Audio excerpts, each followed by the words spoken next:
For 3 years since our marriage, my husband had never even shared a bed with me.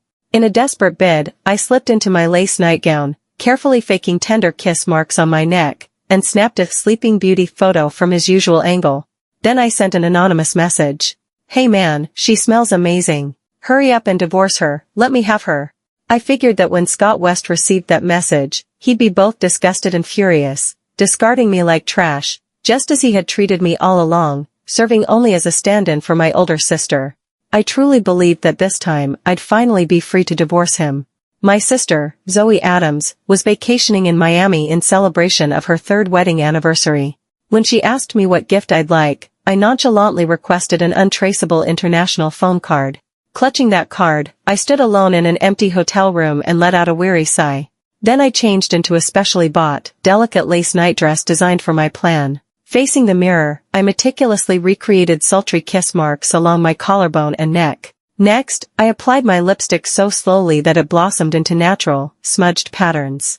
I even staged the other half of the bed to look as if someone had slept there. Finally, I closed my eyes as a timer on my camera, set to capture my husband's usual angle, began its countdown. 3, 2, 1. In the photo, the woman appeared as if she had just been intimate, blissfully unaware in her sleep. I stared at the image for a long time, and memories of Scott West's notorious reputation in the business world, his charming smile masking a ruthless, heartless capitalist, floated into my mind. Although I was not unattractive myself, I knew that all his affection was reserved solely for my sister. I steeled myself for the worst. Even if Scott harbored no genuine feelings for me, no man could easily stomach a betrayal. He would likely take his revenge, and ultimately, with disgust and fury, abandon me and file for divorce. As long as I could get divorced, that was all I ever wanted. I closed my eyes and hit send. On my phone screen, the message still read in a condescending tone. "Hey man, she smells amazing. Hurry up and divorce her, let me have her." Accompanied by that photo, it went off without a hitch. In less than 2 seconds, a reply came through. "Who are you?" I slowly changed my clothes, deliberately stretching out my response in a perverse kind of amusement. Was he about to explode in anger, itching to tear this anonymous hacker limb from limb? The scion of his world, who had always been impeccably perfect, now found himself having his emotions manipulated by someone like me, someone he had always held in the palm of his hand. After 3 long years of silent misery, I felt even a glimmer of vindication. Dressed in my regular outfit, Scott then sent 2 more messages. "Don't use that clumsy AI face swap. Explain your purpose clearly. I advise you to speak up. If I have to, I could leave you nothing but a corpse." I chuckled and replied, "Scott, is it really an AI face swap? Just ask your wife, wouldn't that tell you everything? Darling, those kiss marks on your neck aren't going anywhere that fast, B." I dared to say that because I knew deep down that Scott was abroad, negotiating an extremely important deal, a deal that wouldn't bring him back for at least a couple of weeks. Then, in the very next moment, my phone blared to life. I was startled to see that it was Scott calling. I bit my lip, fixed my eyes on the screen until the call abruptly dropped, only for the screen to light up again as Scott relentlessly tried to reach me. I realized he was furious this time. My heart pounded wildly as I felt I was teetering on a tightrope in a deadly game. I texted, "Scott, please stop calling. We've done this 5 times, your wife is exhausted and has fallen asleep."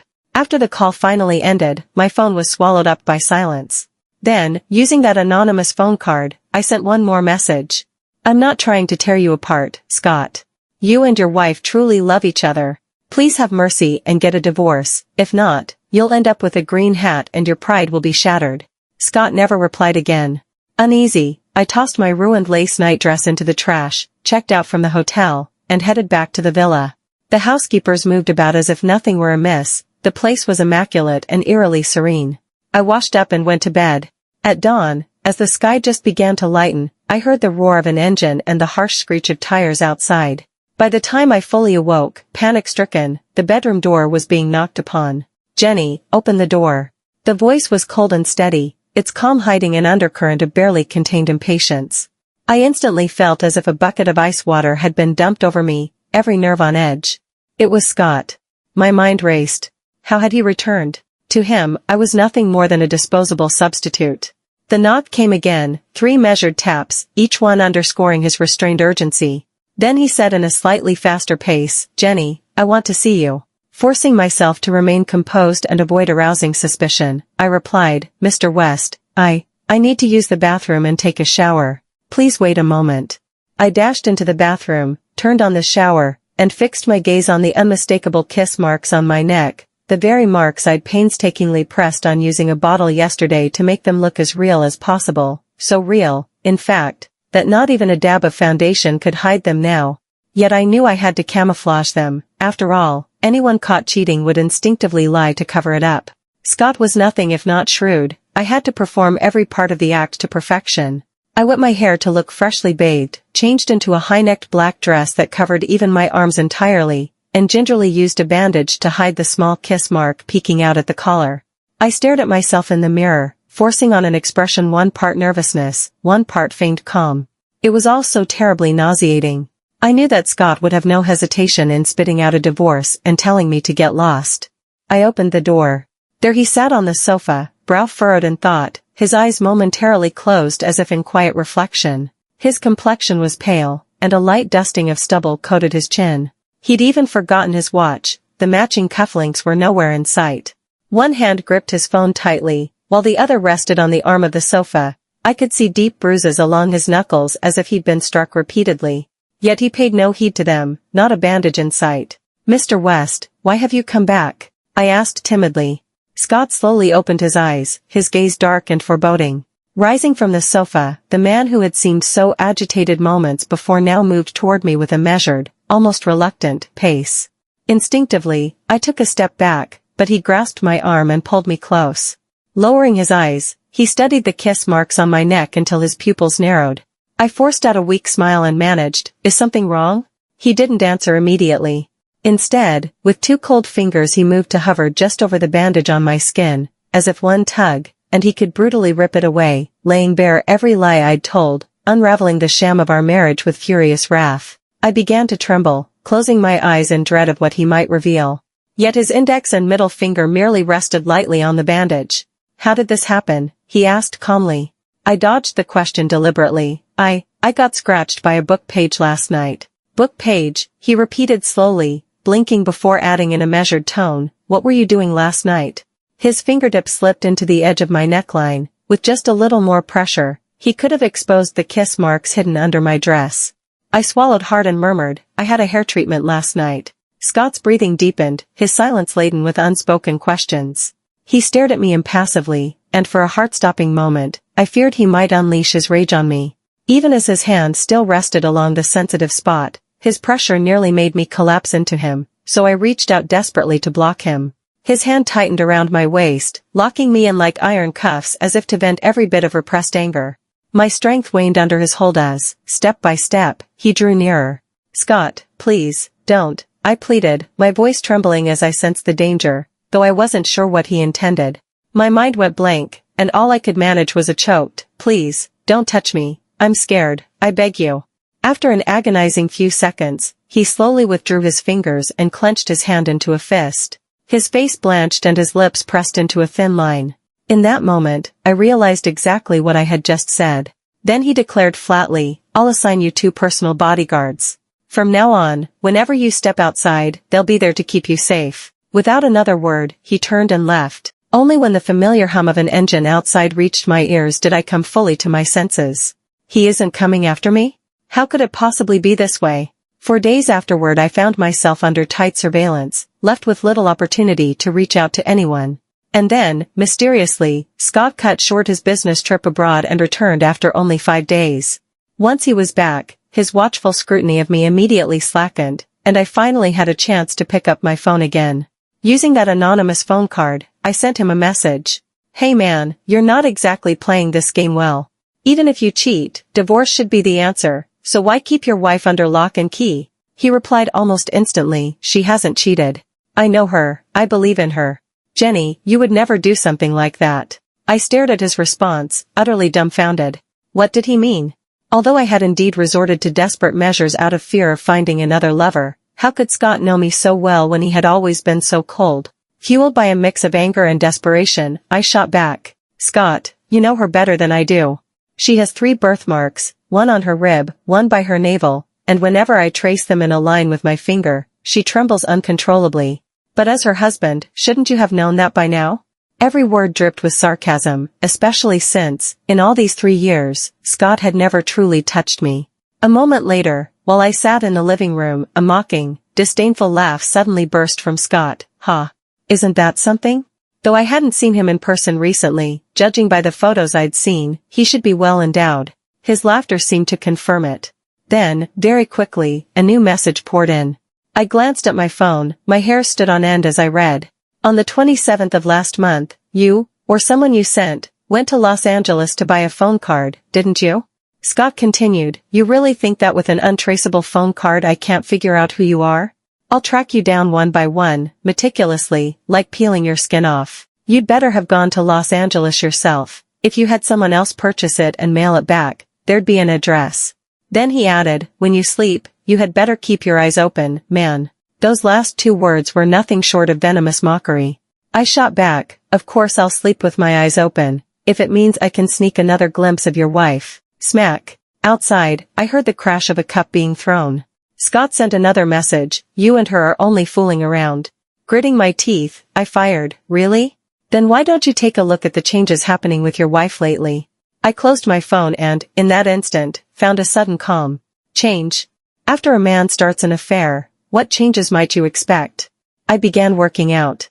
Every morning, I'd spend 40 minutes on weights and 15 minutes on cardio at the gym. Within 2 days, the housekeeper sheepishly informed me that the gym was out of order. It's fine, I insisted, I'll use whatever equipment works. He replied, everything's broken, even the gym's door lock is busted and won't open. I mustered my resolve and spread a yoga mat on the living room floor to do my exercises. For some inexplicable reason, Scott was still working from the living room sofa at home. Glued to his computer, he suddenly asked, why did you start exercising all of a sudden? I brushed it off lightly, because I'm not thin enough yet. On TV, a fitness influencer bent over in a graceful stretch, her fingertips barely meeting her toes. I mimicked her movements. Scott grumbled, you're thin enough already. Out of breath, I replied, I want to work out, I need a defined waistline to look good. He quickly queried, who said that? I hesitated, mentally wrestling with the thought of letting the truth slip out, as if a secret window were about to shatter. Strange as it may seem, I felt compelled to hide this detail, as if it were evidence of infidelity. I convinced myself with feeble excuses, perhaps it was simply that the atmosphere felt so right, so genuine, almost as if we were a normal married couple for a change.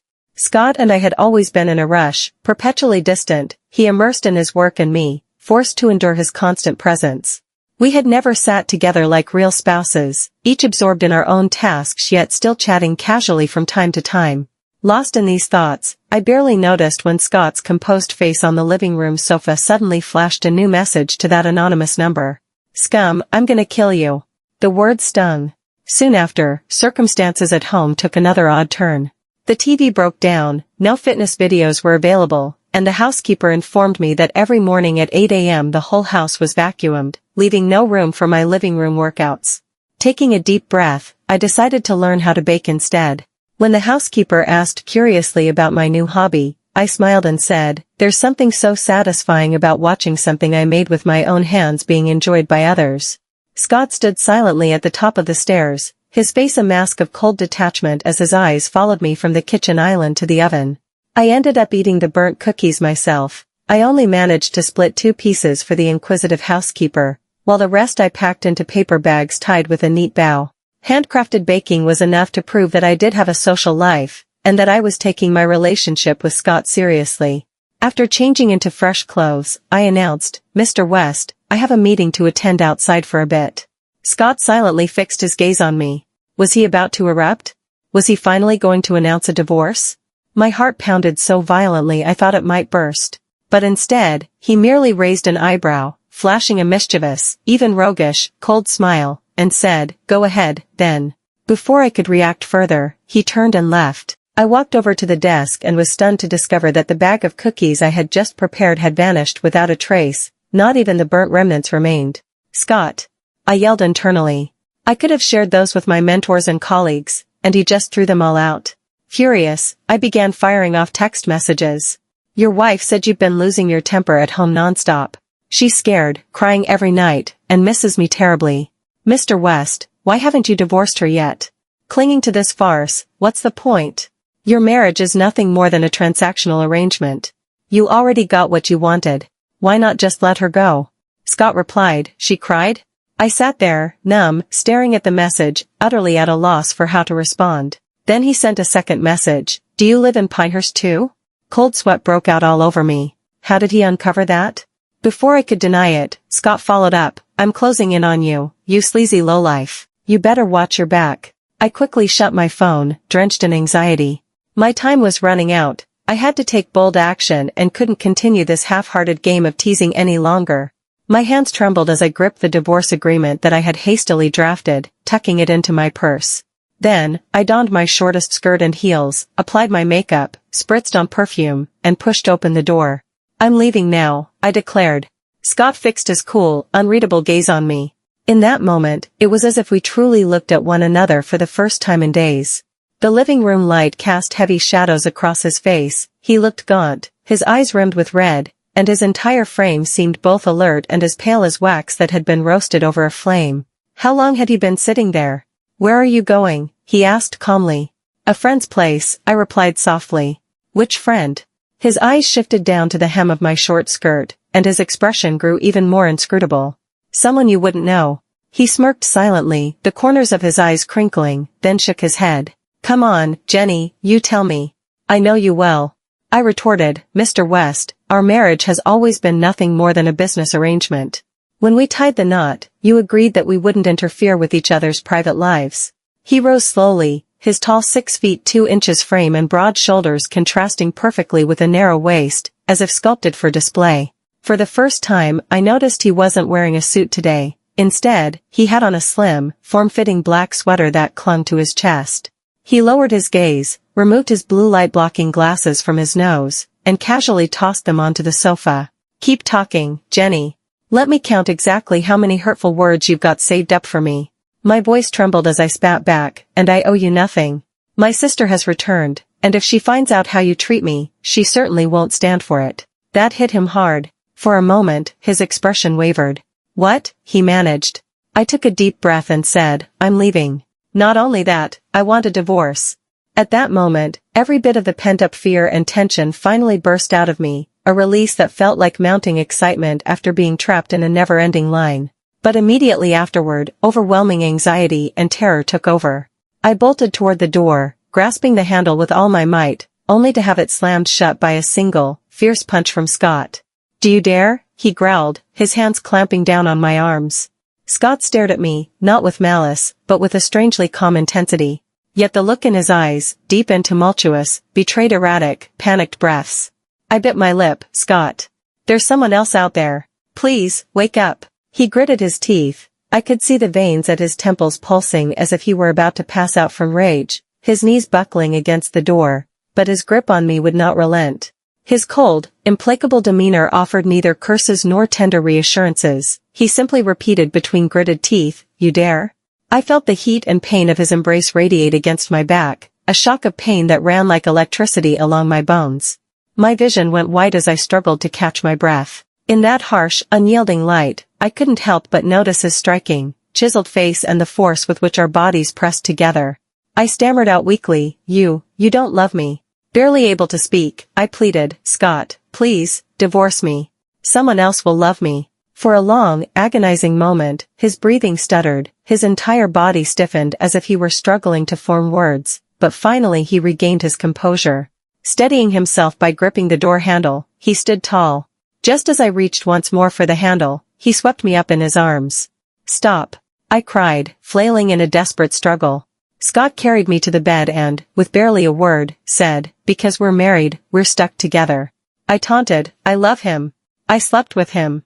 That final line shattered any remaining pretense, though not with the cataclysm one might expect.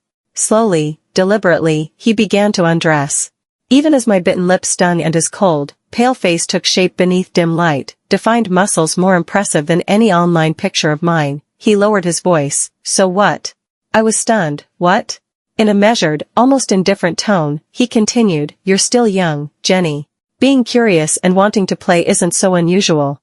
I couldn't believe what I was hearing. He fixed his gaze on me, methodically removing the last layer of his clothing. My attention was drawn irresistibly to him.